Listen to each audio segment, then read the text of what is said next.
Weather Service only has issued a severe thunderstorm warning for eastern Alamance County, Person County, Orange County, Durham County until 11 a.m.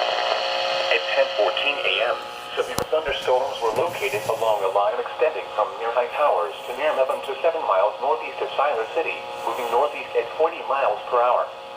Hazard, 60 miles per hour with gusts and quarter-sized hail. There have been reports from spotters of penny-sized hail and tree damage from the line. Source, radar indicated.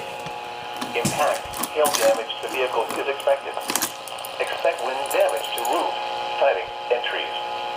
Locations impacted include Durham, Chapel Hill, Graham, Roxborough, Hillsborough, Carrborough, Mebane, Rougemont, Concord, and Haw River.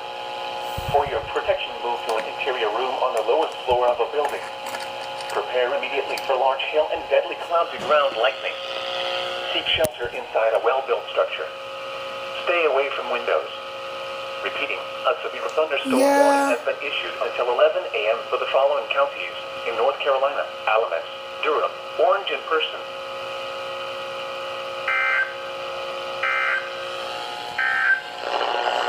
This is NOAA weather. Yeah, looks like a thunderstorm warning until severe thunderstorm watch until 11 a.m. So, okay.